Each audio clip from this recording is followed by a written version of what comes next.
Hello, bonjour à tous et bienvenue dans Tech24. Au sommaire, cette semaine, ils ont créé le premier pont humanitaire et numérique en Égypte en 2011. Les hackers de Telecom X tentent de récidiver en Syrie. Rencontre avec ces pirates humanitaires à l'occasion du Salon des Solidarités à Paris. Et puis, balle de match à Roland-Garros, des serveurs d'IBM au Racket Geek de Babola. Nous vous emmènerons dans les coulisses numériques du tournoi. Service à suivre avec Guillaume Gralet du magazine Le Point.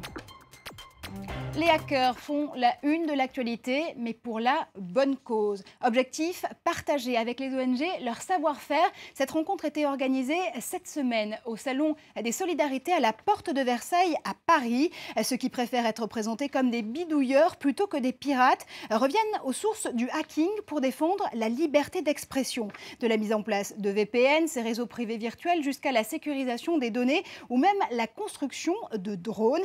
Expérimenter des méthodes numériques et électroniques pour aider les civils à témoigner, et ce, malgré la censure. Mais alors, comment est-ce que les hackers peuvent travailler avec les ONG? Réponse, vous allez le voir tout de suite avec Keops, un des membres français de Telecom X. Des choses à faire ensemble.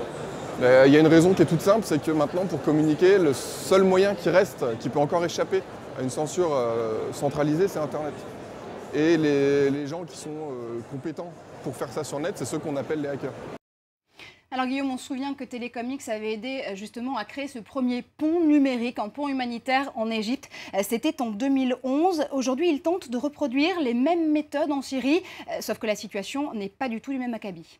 Eh bien, vous aviez raison tout à l'heure de dire, Marjorie, que le collectif Telecom X, c'est vraiment le triomphe du bidouillage. On revient vraiment aux sources du hacking, hein, puisque hack, ça veut dire bidouiller. On a du mal à filmer avec un téléphone portable, avec une caméra, comme c'est le cas en Syrie. Eh bien, on va filmer avec un drone. On va créer un drone, c'est ce qu'ils nous ont montré lors du Salon de Solidarité, et on va installer dessus une caméra, et comme ça, on ne sera pas du tout repérable. Ça a été utilisé avec succès pendant les manifestations Occupy Wall Street. Il y a d'autres technologies que Telecom X expérimente en ce moment, à travers les hackerspace par exemple. C'est faire passer des données à travers un laser. C'est également faire passer des données à travers des ondes radio qui ne sont pas utilisées. Vraiment, Telecom X utilise tous les moyens qui sont en sa possession, et surtout en expérimente de nouveau, pour faire passer ce qui est interdit, l'information. Alors très rapidement, quelle est la différence entre Telecom X et Anonymous? Les membres d'Anonymous ont eux-mêmes pris part aussi à des mouvements en Tunisie et en Égypte l'année dernière. Eh bien, tout d'abord, Marjorie, il y a une différence au niveau de la forme. C'est-à-dire que Anonymous, vous ne les verrez jamais. Ils sont par définition anonymes. Ils ont ce fameux masque de Guy Fawkes, tandis que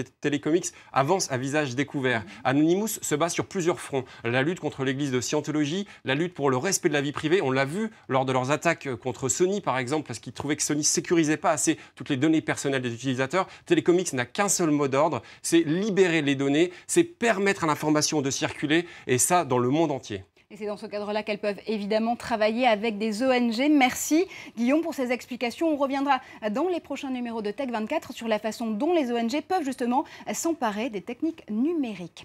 Et tout de suite, restez avec nous. Balle de break, c'est dans Tech24.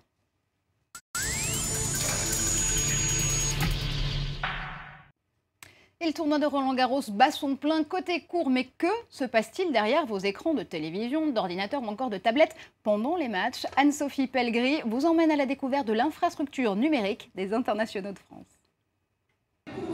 À quelques pas des cours de terre battue, le Roland-Garros Lab 2050 propose ses animations virtuelles pour les Federer et Nadal en herbe. IBM, partenaire de Roland-Garros depuis 27 ans, a saisi la balle au bond et permet de découvrir les technologies qui se cachent derrière chaque match. Sur cet écran, par exemple, la vitesse de balle des joueurs. Ça, c'est la vitesse qui est retransmise, la vitesse de service qui est retransmise par rapport au cours central, donc le Philippe Chatrier. Une vitesse mesurée par 4 techniciens placés à chaque coin du terrain à l'aide de ce petit boîtier. C'est un boîtier qui permet en fait de calculer toutes les statistiques pendant le service, pendant tout l'échange. Les marqueurs qui sont du côté de chaque terrain vont devoir appuyer sur l'un des deux boutons, donc backhand ou forehand, et ils vont pouvoir, grâce à cela, calculer le nombre d'échanges pendant chaque point. Et pour produire ces statistiques, l'équipe d'IBM s'active en coulisses. Dernière nouveauté, les clés du match. Pour déterminer la probabilité de victoire des compétiteurs, les ingénieurs ont croisé 7 ans de données et 39 millions de points de tennis. Ces points permettent de déterminer aujourd'hui le comportement des joueurs quand ils jouent l'un face à l'autre. Alors par exemple, on va prendre un exemple très concret. On a aujourd'hui Novak Djokovic qui joue contre Potito Starace.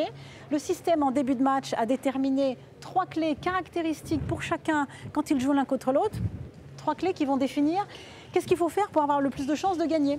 Donc on voit par exemple qu'un élément clé sera que Djokovic remporte plus de 49% des échanges très courts qui font moins de 2 coups. Et ce qu'on peut voir aussi à ce stade du match, c'est que Djokovic atteint ses clés et que Potito Starace est en deçà de ses clés. Donc sans vouloir prédire la fin du match, ce n'est pas l'objectif. On a l'impression pour l'instant que Djokovic est beaucoup mieux parti pour gagner ce match. Testé sur les autres tournois du Grand Chelem, le dispositif n'a jusqu'à présent jamais failli. Pas une raison pour autant de ne pas s'entraîner à monter au filet, même sur console.